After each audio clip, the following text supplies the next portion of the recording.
So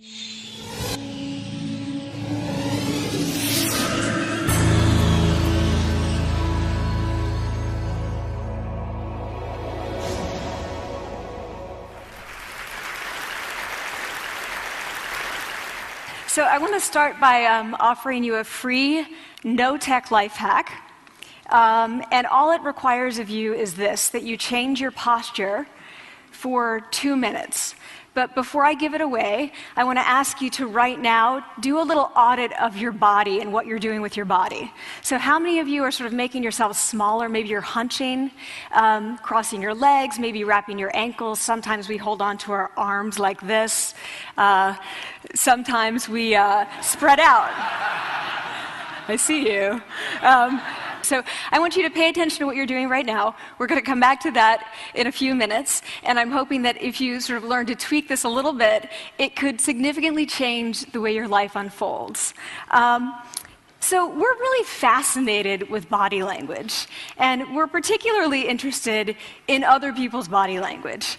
You know, we're interested in, like, you know, an awkward interaction, or a smile, or a contemptuous glance, or maybe a very awkward wink, or maybe even something like a handshake. Here they are arriving at number 10, and look at this lucky policeman gets to shake hands with the President of the United States. Oh, and here comes the Prime Minister of it. No.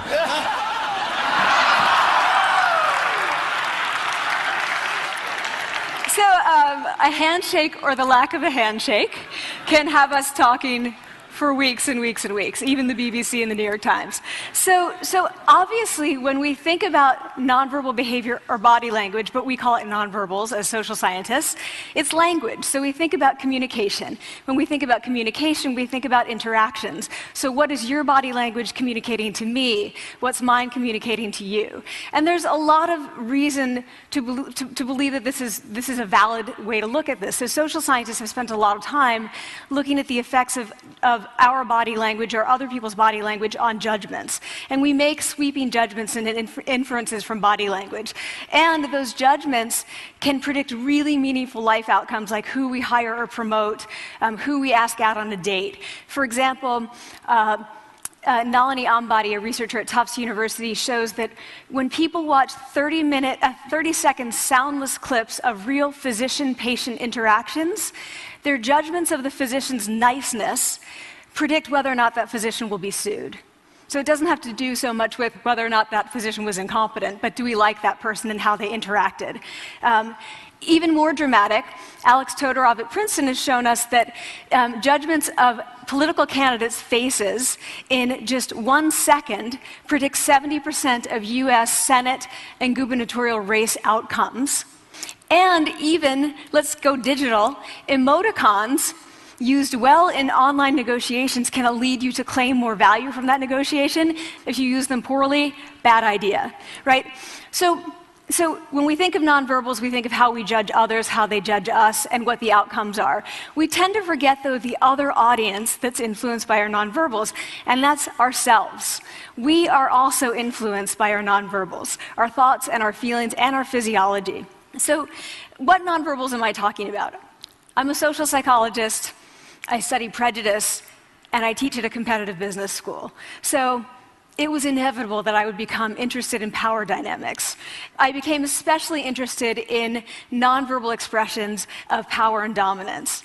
And what are nonverbal expressions of power and dominance? Well, this is what they are. So in the animal kingdom, they are about expanding. So you make yourself big, you stretch out, you take up space, you're basically opening up. It's about opening up.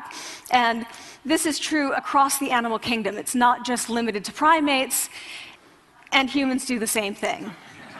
So they do this both when they have power sort of chronically, and also when they're feeling powerful in the moment. And this one is especially interesting because it really shows us how universal and old these expressions of power are.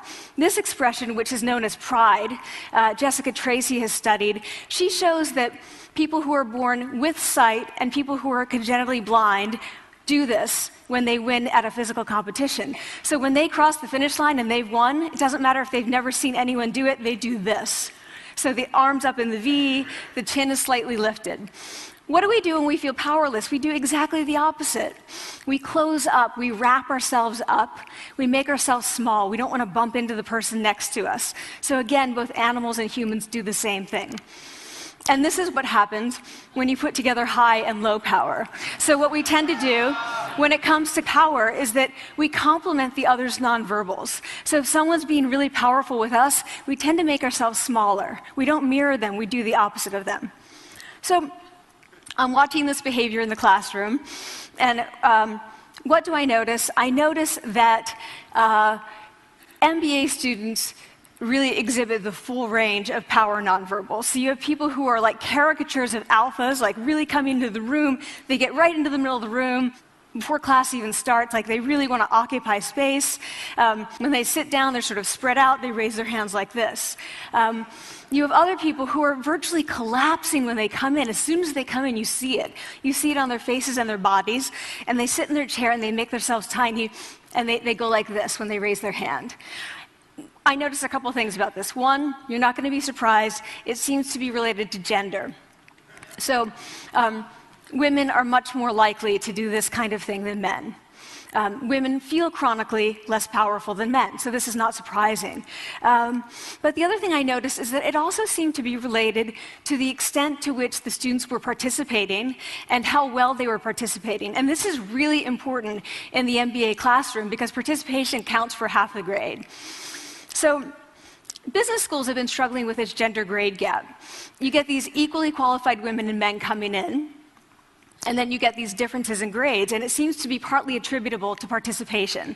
So I started to wonder, okay, so you have these people coming in like this, and they're participating. Is it possible that we could get people to fake it, and would it lead them to participate more? So my main collaborator, Dana Carney, who's at Berkeley, and I really wanted to know, can you fake it till you make it? Like, can you do this just for a little while and actually experience a behavioral outcome that makes you seem more powerful? So we know that our nonverbals govern how other people think and feel about us. There's a lot of evidence, but our question really was, do our nonverbals govern how we think and feel about ourselves?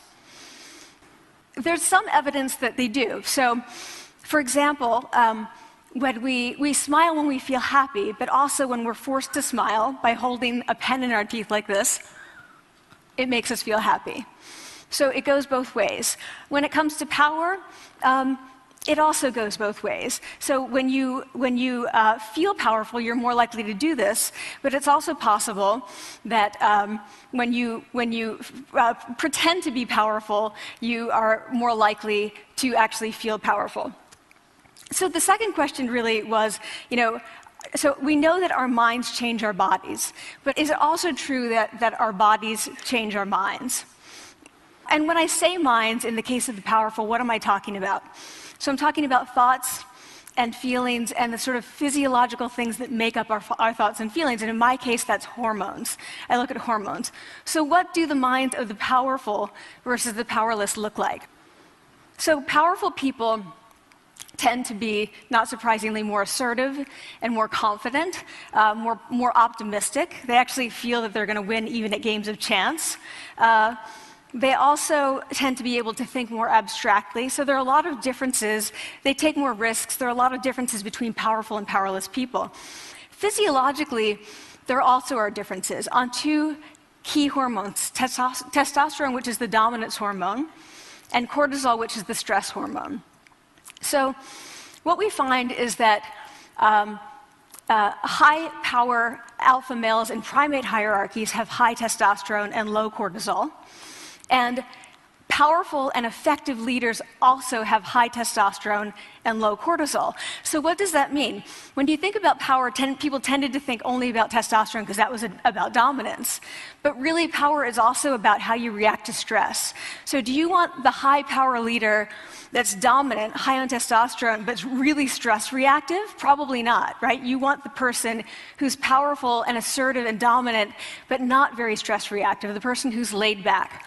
So we know that in primate hierarchies, if an alpha needs to take over, if an individual needs to take over an alpha role sort of suddenly, within a few days, that individual's testosterone has gone up significantly and his cortisol has dropped significantly. So we have this evidence, both that the body can shape the mind, at least at the facial level, and also that role changes can shape the mind. So what happens, okay, you take a role change, what happens if you do that at a really minimal level, like this tiny manipulation, this tiny intervention? For 2 minutes you say, I want you to stand like this, and it's going to make you feel more powerful. So this is what we did. We decided to bring people into the lab and run a little experiment. And these people adopted for 2 minutes either high power poses or low power poses. And I'm just going to show you 5 of the poses, although they took on only 2. So here's one, a couple more. This one has been dubbed the Wonder Woman by the media. Here are a couple more. So you can be standing or you can be sitting. And here are the low power poses. So you're folding up, you're making yourself small. This one is very low power. When you're touching your neck, you're really kind of protecting yourself. So this is what happens. They come in, they spit into a vial. We, for 2 minutes, say, you need to do this or this. They don't look at pictures of the poses. We don't want to prime them with the concept of power. We want them to be feeling power, right? So 2 minutes they do this.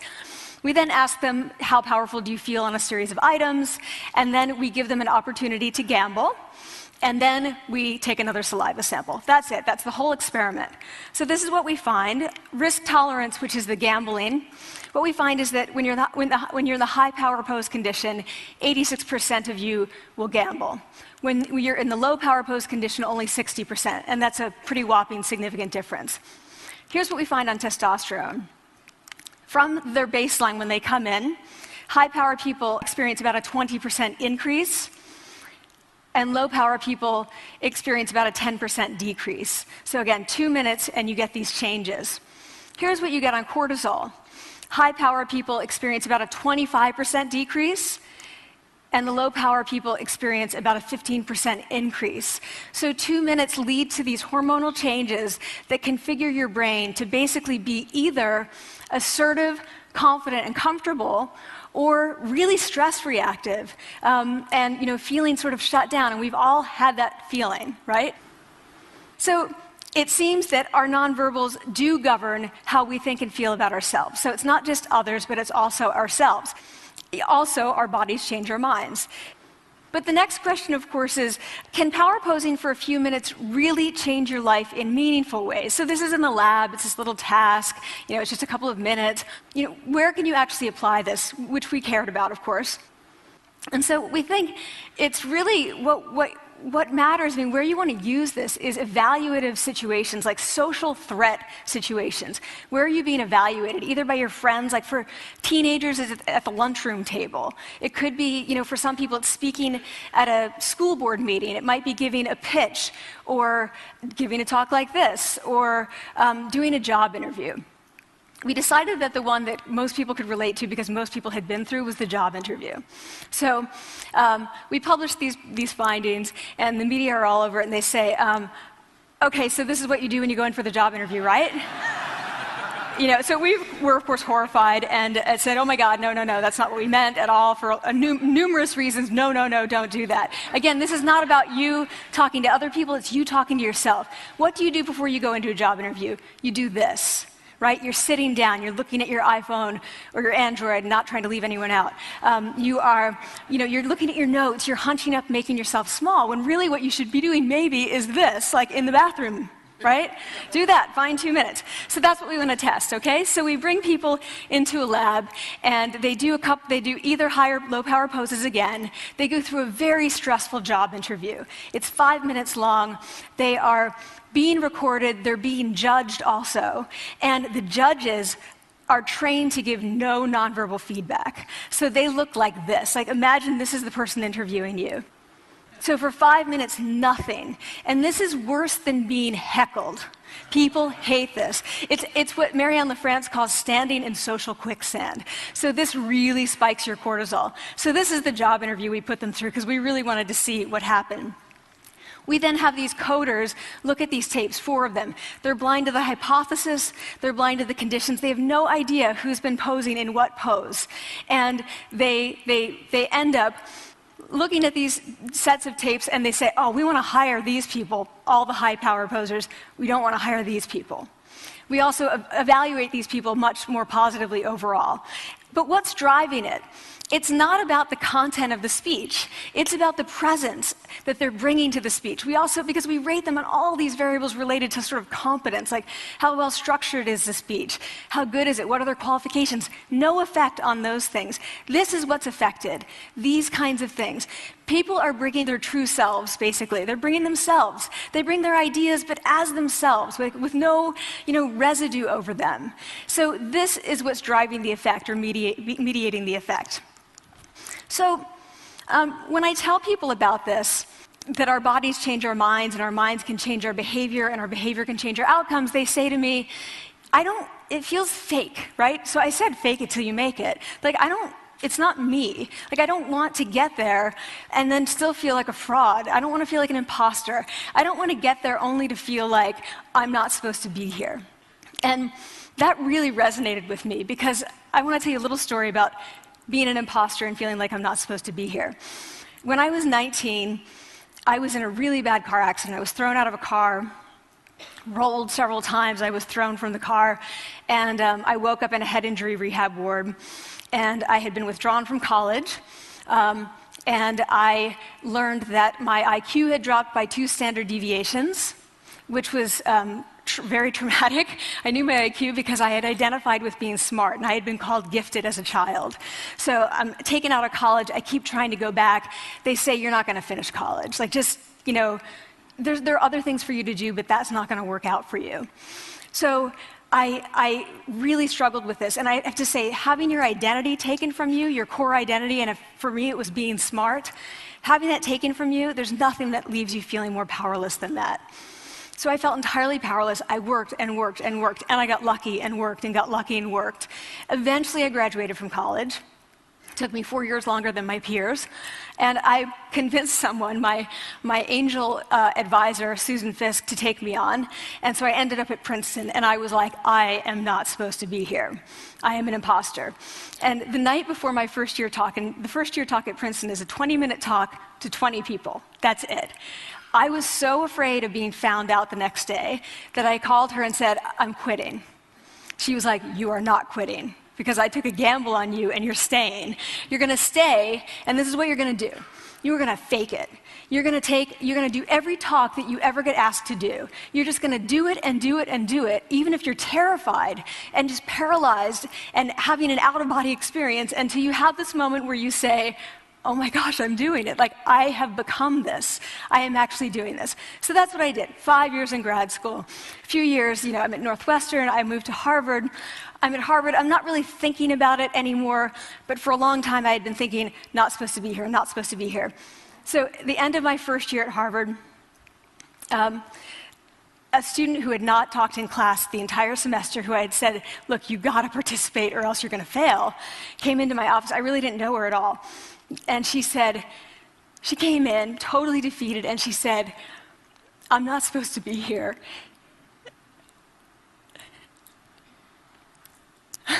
And that was the moment for me, because 2 things happened. One was that I realized, oh my gosh, I don't feel like that anymore. I don't feel that anymore, but she does, and I get that feeling. And the second was, she is supposed to be here. Like, she can fake it, she can become it. So I was like, yes, you are. You are supposed to be here, and tomorrow you're going to fake it, you're going to make yourself powerful, and, you're going to...